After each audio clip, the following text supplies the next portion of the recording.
ومن تبعهم بإحسان إلى يوم الدين. أما بعد، فأعوذ بالله من الشيطان الرجيم. بسم الله الرحمن الرحيم. إنما يخشى الله من عباده العلماء إن الله عزيز غفور. وقال إن الذين قالوا ربنا الله ثم استقاموا تتنزل عليهم الملائكة. صدق اللہ العظیم. جنہیں میں ڈھونڈتا تھا آسمانوں میں زمینوں میں، جنہیں میں ڈھونڈتا تھا آسمانوں میں زمینوں میں، وہ نکلے میرے ظلمت خانہ دل کے مکینوں میں.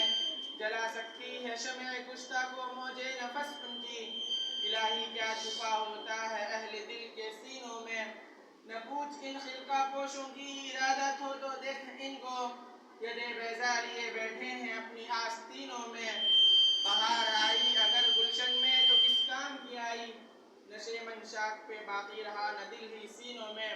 محترم حضرات اور صدر جلسہ، آج میں ان یاران باصفا اور شہیدان عشق و وفا، وارثان بلال اور سراخیل آزادی کی تذکرے کی سعادت حاصل کر رہا ہوں، جن کا قلب و جگر اسلام کی عظمت سے معمور تھا، جن کے چہرے پر عزم و استقلال کی کرنیں جلوہ فگن تھی، جن کا دل جذبہ جہاد سے سرشار تھا، جنہوں نے اپنی پوری زندگی اسلام کی سربلندی اور اعلاء کلمت اللہ کے لیے وقف کر دی، جن کی ایک تاریخ ہے، جن کی ایک داستان ہے، جنہوں نے ہر دور میں اسلام کی آبیاری کی اور چمنستان اسلام کی طرف بڑھنے والی ہر باد سموم کی راہ میں دیوار آہنی اور سد سکندری بن کر حائل ہو گئے ہیں.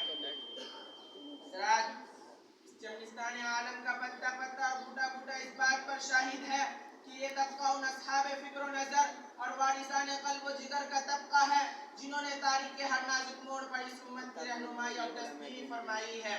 یہ ان یاران باصفا اور شہیدان عشق و وفا کا قافلہ ہے جنہوں نے ہر دور میں باطل کا مقابلہ کیا. جب بھی باطل نے حق کو چیلنج دیا، انہوں نے اس کے چیلنج کو قبول کیا اور سب وقف میدان میں آ نکلے اور جم کر پوری بے خوفی سے باطل کا مقابلہ کیا. انہوں نے جانیں تو دے دی مگر باطل کو کبھی پیٹ نہ دکھائی. انہوں نے سر تو کٹا دیا مگر پرچم اسلام کو سر نگو نہ ہونے دیا. جب جلاد تلوار چمکاتا ہوا آگے بڑھا تو انہوں نے مسکرا کر نظر سے نظر ملائی اور پھر یہ کہتے ہوئے مردانہ وار تلوار کے نیچے سر رکھ دیا، خوشا وقتے کہ میرے موت تیرے کوچے میں آ جائے، خوشا وقتے کہ میرے موت تیرے کوچے میں آ جائے، یہی تو زندگی کا آخری ارمان ہے ساقی. غرض یہ کہ انہوں نے ہر محاذ پر باطل کا مقابلہ کیا اور ہر طرح سے مقابلہ کیا. ضرورت پڑی تو گولی چلائی، ضرورت پڑی تو تلوار چلائی، تلوار پھینکی قلم اٹھایا، ضرورت پڑی تو اپنی شعلہ نوائیوں سے طوفان و تند و تیز سرکش و بے باک کام لیا، اور جب ضرورت پڑی تو اپنے قوم کے ننھے ننھے نونہالوں کی تربیت و اصلاح فرما کر باطل کے لیے دیواری آہنی اور فولادی لشکر بنا دیا. آج میں انہی جیال و اثر فروشان اسلام کی تھوڑی سی تاریخ اور ادنا سی جھلک دکھانا چاہتا ہوں کہ انہوں نے جنگ آزادی میں کیا کارنامہ انجام دیا اور ان کا کیا مقام رہا ہے. محترم حضرات، جب ہندوستان کی مقدس سرزمین پر انگریزوں کا ناپاک سایہ پڑا اور وہ اپنی شادرانہ اور عیانہ چالوں سے یہاں کے مالک بن بیٹھے، جب ہندوستانیوں کو غلام بنایا جانے لگا، جب ہندوستانیوں کا خون ان کے پسینے سے بھی ارزا ہونے لگا، تو ایسے نازک وقت میں سب سے پہلے جس شخص نے علم بغاوت بلند کیا وہ محدث کبیر، امام جلیل، رئیس الاولیاء، فخر چمن، محرم فن، نازش وطن، شاہ عبدالعزیز ابن ولی اللہ محدث دہلوی ہے. یہ وہی مرد مجاہد اور درویش خدا ہے جس نے وقت سے بہت پہلے مسلمانوں کے نصب العین کا اعلان فرما دیا تھا، جہاں تک پہنچنے کے لیے دوسروں کو ابھی برسہ برس انتظار کرنا تھا. شاہ عبدالعزیز کا فتویٰ کیا تھا؟ ایک برق بے اما تھا جو دشمنوں کے نخل تمنا پہ گری، انگریزوں کی نیند حرام ہو گئی، جگہ جگہ آزادی کے شعلے بھڑکنے لگے اور پرچم لہرانے لگے، سینوں میں ولولے مچلنے لگے اور حوصلوں نے انگڑائیاں لینی شروع کر دی. مسند دست پر بیٹھ کر قرآن و حدیث کا درس دینے والے علماء کرام، خانقاہوں میں بیٹھ کر اپنے خون جگر سے شمع اسلام کو روشن کرنے والے مشائخ اعظام اپنے مدرسوں اور خانقاہوں کو چھوڑ کر میدان میں آ گئے اور فرنگیوں کے خلاف ایک محاذ بنا کر توکل علی اللہ منزل کی جانب بے سر و سامانی کے عالم میں نکل پڑے. اور میں اکیلا ہی چلا تھا جانب منزل مگر، میں اکیلا ہی چلا تھا جانب منزل مگر، راہ رو آتے گئے اور کارواں بنتا گیا کہ مصداق بن گئے. حضرات، یہ کارواں مسافت طے کرتے ہوئے کس طرح منزل منزل مقصود تک پہنچا. یہ ایک لمبی داستان ہے. اس داستان میں امنگیں بھی ہیں اور محرومیاں بھی، عزم و عمل کا جوش و خروش بھی ہے اور شکست و خردگی کی بیچارگی بھی، جنون و شوق کی آشفتہ سری بھی ہے اور گردش دورہ کی کجروی بھی. اس طویل مسافت کو طے کرتے ہوئے ان کے پاؤں مسلسل لہو لہان ہوتے رہے. ہزاروں اور لاکھوں کا وجود غبار راہ بن کر اڑ گیا. کبھی جبر و تشدد کی خاردار جھاڑیوں نے ان کے دامن کو تار تار کیا، کبھی وحشت و بربریت کے پہاڑ ان کے راہ میں حائل ہو گئے. مگر اس بزم جنون کے دیوانوں نے ہمت نہیں ہاری. حادثات و مصائب سے ٹکراتے ہوئے منزل مقصود کی جانب بڑھتے ہی رہے.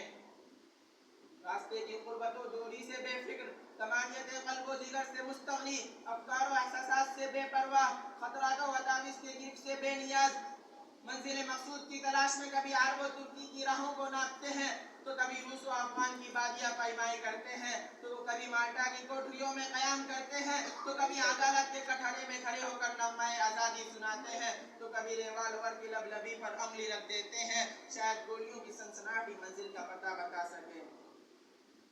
غرض یہ کہ ان دیوانوں نے ہر راہ سے منزل تک پہنچنے کی کوشش کی اور پہنچ ہی کر دم لیا.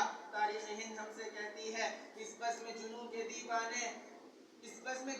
دیوانے ہر راہ سے پہنچے محفل تک. بیٹا بھی ان کی عام ہوئی صحراؤں سے لے کر ساحل تک. ہاں سنگ کے گرا پہ لکھتے تھے وہ اپنے دل ناداں کا حال. شاید کہ تلاش مقتل میں کوئی پہنچے پتھر قاتل تک. حضرات، یہ واقعہ ہے کہ اگر ہندوستان کی جنگ آزادی میں علماء حصہ نہ لیتے تو یہ ہندوستان کبھی بھی آزاد نہ ہوتا. اگر یہ سرخیل آزادی نہ ہوتی تو یہ تحریک ریشمی رومال نہ چلتی، تحریک آزادی نہ چلتی، تحریک خلافت نہ چلتی، ہندوستان چورو تحریک نہ چلتی، مقدمہ وہابیان نہ چلتا، امبالہ سازش کیس نہ بنتا. الغز علماء کرامی نے اپنے خون جگر سے عروس آزادی کی حنا بندی کی اور اپنے مقدس لہو سے شجر آزادی کو سینچا اور پروان چڑھایا. چنانچہ 1857 عیسوی کی جنگ آزادی میں 2 محاذ بنائے گئے.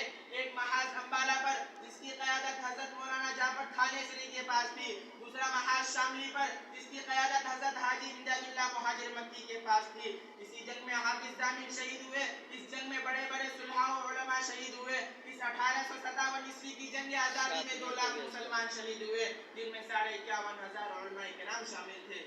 پھر دہلی میں 500 علماء دین کو تختہ دار پر لٹکا دیا گیا. بہرحال جب اس جنگ میں وسائل کی قلت اور اپنوں کی غداری کی وجہ سے فرنگیوں کا غلبہ ہوا تو وائسرائے برطانیہ نے اپنے ہندوستانی مشیروں سے رائے طلب کی کہ بتاؤ ہندوستان میں ہماری حکومت کیسے قائم رہ سکتی ہے. تو ہندوستان میں رہنے والے سب سے بڑے سیاستداں ڈاکٹر ولیم جارڈی نے جو رپورٹ پیش کی ہے اس میں لکھتا ہے کہ ہندوستان میں سب سے زیادہ بیدار مسلمان ہے اور جنگ آزادی صرف مسلمانوں نے ہی لڑی ہے. اور جنگ آزادی صرف مسلمانوں نے ہی لڑی ہے. ہم اس وقت تک ان پر حکومت نہیں کر سکتے جب تک جذبہ جہاد ان کے دل میں موجود ہے. اس لیے جذبہ جہاد کو ختم کرنا ضروری ہے اور جذبہ جہاد ختم کرنے سے پہلے ایک چیز کا ختم کرنا ضروری ہے، وہ یہ ہے کہ ہندوستان سے علماء اور قرآن کو ختم کر دیا جائے. چنانچہ 1861 عیسوی میں 3 لاکھ قرآن کریم کے نسخے بدبخت انگریزوں نے جلائے اور اس کے بعد علماء کو ختم کرنے کا فیصلہ کیا. انگریز مورخ مسٹر ایڈورڈ تھامسن اپنی یادداشت میں 1864 سے لے کر 1866 تک انگریزوں نے علماء کو ختم کرنے کا فیصلہ کیا اور یہ 3 سال ہندوستان کی تاریخ کے بڑے المناک سال ہیں. ان 3 سالوں میں انگریزوں نے 14,000 علماء کو تختہ دار پر لٹکا دیا گیا.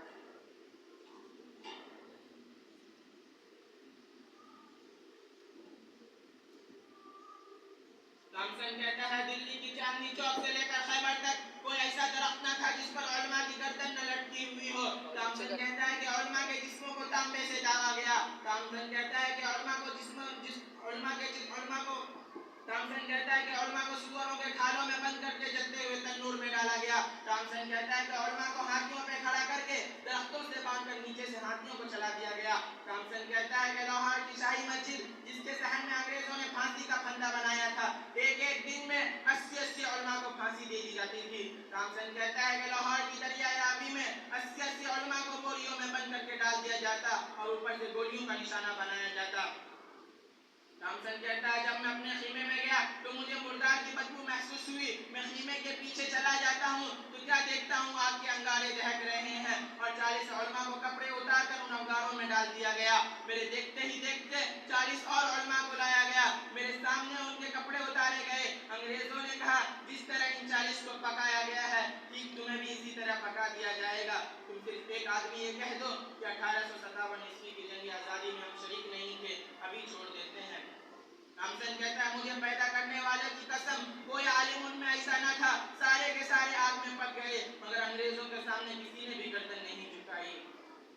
حضرات, انہی شیران اسلام اور سرفروشان خیر الانام کے سچے جانشین اور حقیقی وارث شیخ الہند شیخ الاسلام اور حضرت مولانا عبید اللہ سندھی رحمۃ اللہ علیہ ہیں. 1857 عیسوی تک آزادی کے سرخیل اور کمانڈر یہی حضرات تھے.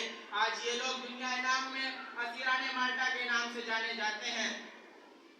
آج یہ لوگ دنیا تاریخ میں اسیران مالٹا کے نام سے جانے جاتے ہیں. یہ وہی شیخ الہند ہے جس نے انگریزوں کے خلاف ایک عالمگیر تحریک چلائی کہ عقل انسانی حیران و شتر رہ جاتی ہے اور ان کی سود فہمی و دوربینی پر قیادت و سیادت کر گھومتی ہے.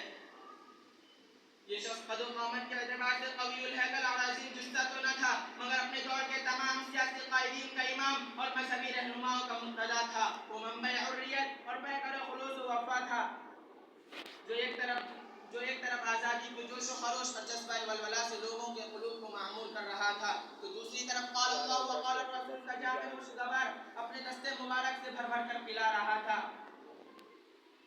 وہ درکیف جامع شریعت و درکیف زندان عشق کا کامل و اکمل نمونہ تھا. اگر اس عظیم ہستی کی وہ عالمگیر تحریک جسے تحریک ریشمی رومال کے نام سے جانا جاتا ہے کامیاب ہو گئی ہوتی تو ہندوستان کا نقشہ ہی کچھ اور ہوتا. لیکن قسمت کی خوبی دیکھیے ٹوٹی کہاں کمن, قسمت کی خوبی دیکھیے ٹوٹی کہاں کمن, 2-4 ہاتھ جب کے لبے بام رہ گیا. شیخ الہند کے شاگرد رشید حضرت مولانا عبید اللہ سندھی رحمۃ اللہ علیہ ہیں. شیخ الہند کے بعد تحریک ریشمی رومال کے سب سے بڑے لیڈر تھے. تحریک ریشمی رومال کے سلسلے میں حضرت نے انہیں افغانستان روانہ کیا تھا تاکہ وہاں کے جوشیلی قوم کو انگریزوں کے خلاف متحد کر سکے. جب حضرت افغانستان کے لیے روانہ ہو رہے تھے تو ان کی داڑھی نکل رہی تھی مگر جب روس و افغان کی بادیائی پیمائی کر کے لوٹے تو ان کی داڑھی کے بال سفید ہو چکے تھے. شیخ الہندی کے سب سے چہیتے اور ہر دل عزیز شاگرد شیخ الاسلام حضرت حسین احمد مدنی ہے جنہوں نے خلافت کانفرنس کراچی میں ایسے وقت میں شرکت کی کہ انہیں گولی مار دیے جانے کا حکم مل چکا تھا. لوگوں کا خیال تھا کہ حسین احمد نہیں آئیں گے لیکن لوگوں کی آنکھیں اس وقت حیرت سے پھٹی کی پھٹی رہ گئی جب وہ مرد مجاہد کفن بدوش ہو کر اسٹیج پر آیا اور جلسے کی صدارت فرمائی. اسی کانفرنس میں حضرت نے انگریزوں کو بلبل اور گولیوں کو گل سے تشبیہ دیتے ہوئے فرمایا لیے پھرتی ہے بلبل چوچ میں گل, لیے پھرتی ہے بلبل چوچ میں گل, شہید ناز کی تربت کہاں ہے. راوی کہتا ہے جب حضرت نے یہ شعر پڑھا تو لوگ جوش میں آدھے گھنٹے تک مسلسل نعرے لگاتے رہے. پھر علماء کی قربانی اور اپنے ایک فتوے کے جانب اشارہ کر کے انگریز کو مخاطب کر کے فرمایا کھلونا سمجھ کر نہ برباد کرنا, کھلونا سمجھ کر نہ برباد کرنا کہ ہم بھی کسی کے بنائے ہوئے ہیں. فرنگی کی فوجوں میں حرمت کے فتوے سردار چرکے بھی گائے ہوئے ہیں. وہ شجر آزادی کے خودے کے سیچا تو پھل اس کے پکنے کو آئے ہوئے ہیں. لیکن آپ اتنی بربادی مقدر میں تھی آبادی کے بعد, اتنی بربادی مقدر میں تھی آبادی کے بعد, کیا بتائیں ہم پہ کیا گزری ہے آزادی کے بعد. نیچے باتوں پر